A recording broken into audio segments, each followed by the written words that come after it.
fijar sobre un tejido conectivo, un lecho de tejido conectivo, ¿no? Tenemos un defecto de reborde de este tipo.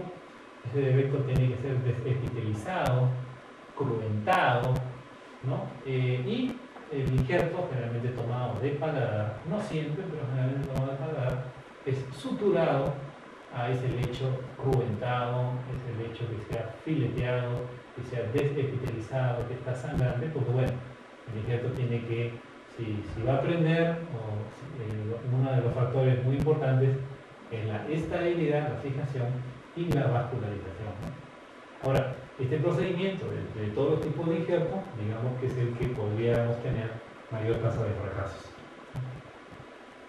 Pero también es una alternativa.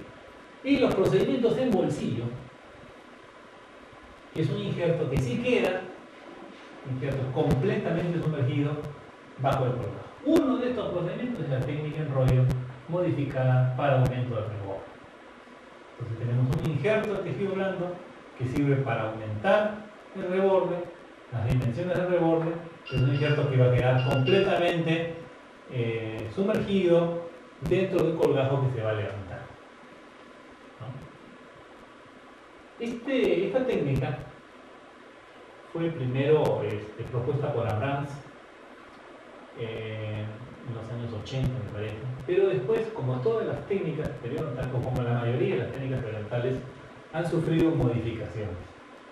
Las técnicas quirúrgicas periodontales sufren habitualmente, continuamente, una o muchas modificaciones, justamente porque las técnicas primarias, precursoras, digamos, suelen tener dificultades quirúrgicas y posquirúrgicas. Las modificaciones justamente aparecen, se publican, se estudian para solucionar esos problemas de las técnicas primarias o originales. Entonces, cuando estudiamos técnicas quirúrgicas periodontales, son aquellas técnicas quirúrgicas modificadas con el tiempo, ¿no? Más avanzadas, más desarrolladas, son las que debemos estudiar, practicar y ejecutar, porque son las que tienen mayor grado de predictabilidad, naturalmente aquellas que son con evidencia científica, ¿no? Entonces, Charles y Tarnow, en el año 92, publicaron esta técnica en el International Journal of Periodontics and Restorative Dentistry. Esta técnica que llamaron aumento de reborde, modificada técnica de rollo, modificada para aumento de reborde, ¿no? Ahora, como definición, es un colgajo pediculado donde se realiza una trampilla, los españoles le llaman trampilla esto, a una especie de al colgajo tomado o al tejido que se toma de paladar, tejido espesor parcial. En esta técnica se evita la molestia en la cicatrización porque va a cicatrizar por primera intención. Es un colgajo desplazado, se toma tejido conectivo y paladar, se levanta y se enrolla y se va a enrollar hacia vestibular. Es más fácil verlo que decirlo. En términos generales, lo que estamos viendo es que acá se trata de un tipo de injerto de una sola zona quirúrgica, un tipo de injerto que va a estar cicatrizando por primera intención, va a haber incisiones, se va a levantar colgajos, pero los colgajos se van nuevamente a reponer y suturar, y esto va a tener esa ventaja de no crear zonas de conectivos expuestos que son más propensas a que de repente, o son de hecho más incómodas para el paciente, ¿no? Entonces se eleva un colgajo vestibular en la zona del defecto con un pedículo de tejido conectivo al área palatina.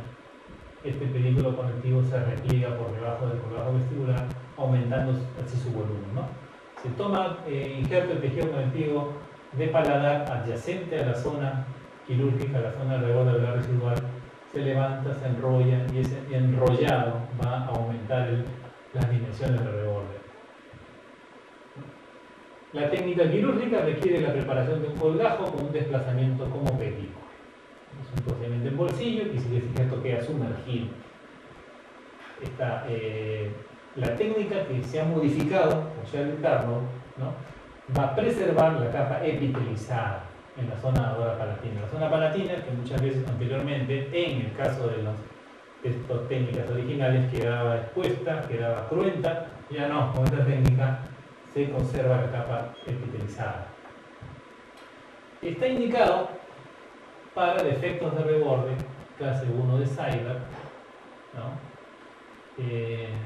Allen leve o moderado, ¿no? Y está contraindicado, por ejemplo, cuando tienes un defecto muy regular, muy atrófico, como en este caso, ¿no? Cuando el tejido gingival palatino es muy fino, en defectos avanzados, porque no hay una gran cantidad de tejido donante que se pueda, digamos, lograr, ¿no? Y estas son sus ventajas, que me parece particularmente importante, ¿no? Una de ellas es que los tejidos, su coloración y textura son compatibles con áreas adolescentes, ¿no? Se va a eliminar un segundo lecho quirúrgico. Hay solamente una sola zona quirúrgica. Va a haber una buena vascularización. El resultado es altamente previsible, ¿no? Su nivel de dificultad pues es un nivel medio y no es una técnica muy costosa. Entonces, aparte de eso, se puede también lograr un aumento en sentido apicocoronal, no solamente un aumento en anchura, sino también en altura, ¿no? Entonces, esta técnica es bastante versátil. No tenemos mayor riesgo de que se nos necrosis si es que lo hacemos bien, ¿no? Y encima de eso, pues no es tan complicado, ¿no? Es un nivel medio de dificultad, ¿no? Bueno, ya hemos hablado un poco sobre las desventajas. Siempre hay una incomodidad en el área donante, de todas maneras. Siempre hay una zona inflamada, siempre se nos necrosa un poco por ahí. Entonces,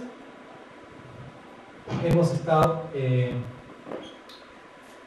un poco analizando cómo es que debemos enfocar, cómo es que debemos tener nuestros parámetros diagnósticos, nuestros parámetros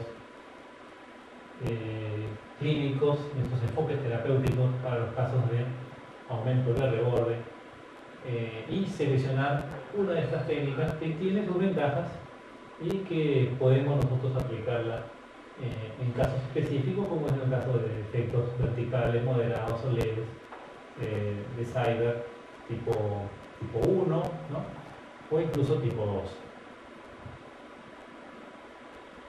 Bien, vamos con la técnica quirúrgica.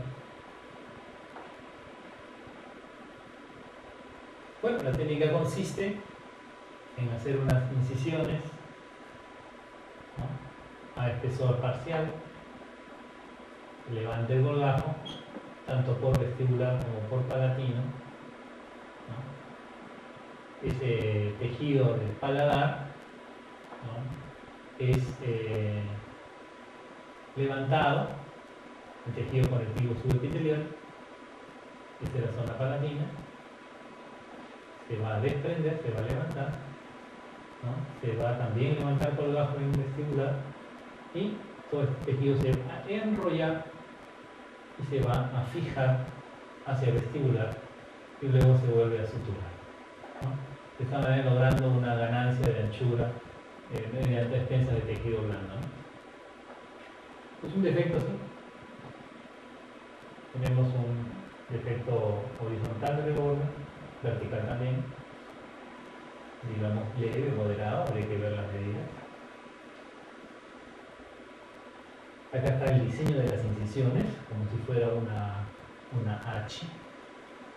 Hay una incisión sobre la cima del reborde para palatina, incisiones verticales oblicuas palatinas y verticales oblicuas vestibulares,